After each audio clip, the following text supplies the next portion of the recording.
Hi, here I'm back talking to you about scandalizo. So this is a Greek word I taught last week, and this word is translated as stumble.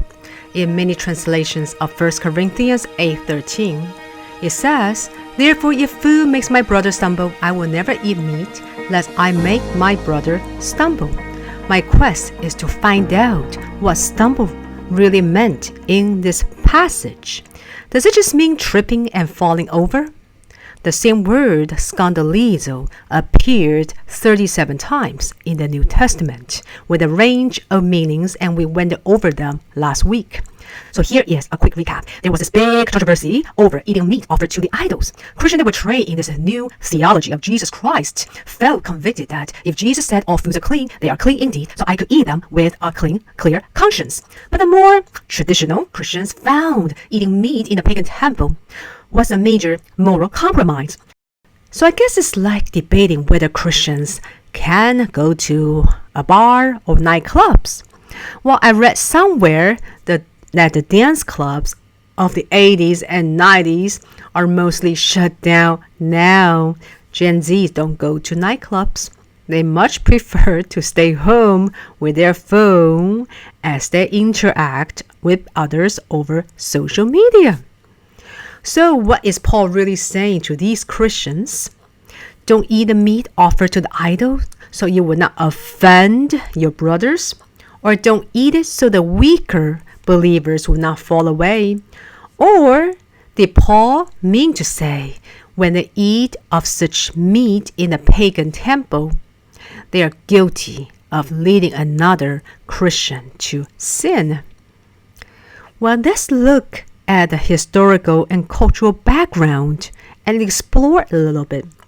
During Paul's writing, Corinth was a major port city in ancient Greece, and it was colonized as a strategic move by Julius Caesar in 44 BC. So how do you colonize a city? You ask for volunteers. What kind of people will be willing to relocate? Well, first of all, you have to be free. You're either free or you're a slave during those years. So if you're free to move. If you're a slave, there's nothing much to talk about. And who else? Farmers. Farmers are very motivated by soil, by good soil. And who else? Poor people will move. If you're doing well in your own city or own town, you're fine, you're happy, you don't want to move. But poor people are also very motivated to move to a new place for another chance in life. Lastly, retired army veterans. Well, they are motivated to move because, first of all, they're retired. They are not busy. They are adventurous. And I recently met a retired army veteran and realized they are not your everyday Americans. They're very, very tough mentally, and they don't play by your rules.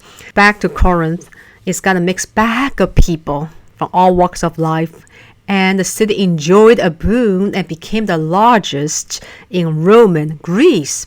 So most cities built near the shore by the sea often became a center of commerce, because it's just easy to get there by ship than it is by foot or by a wagon to the middle of a land, an island.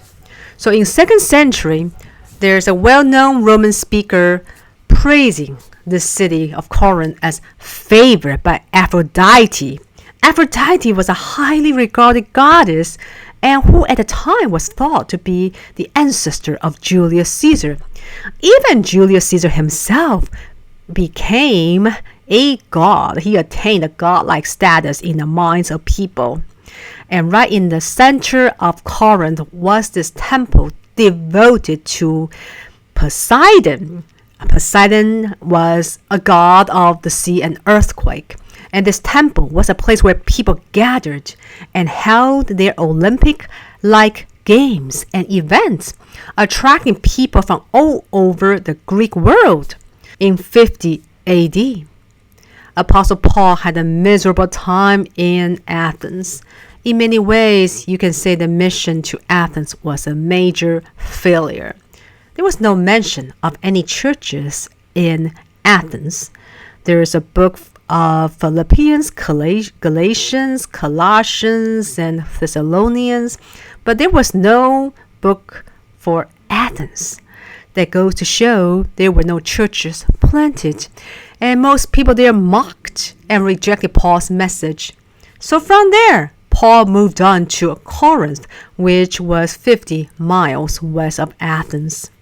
And he probably had no idea what awaited him. Corinth, and high-octane, cross-cultural, cosmopolitan hub with a whole array of temple worship centers, waited for Paul.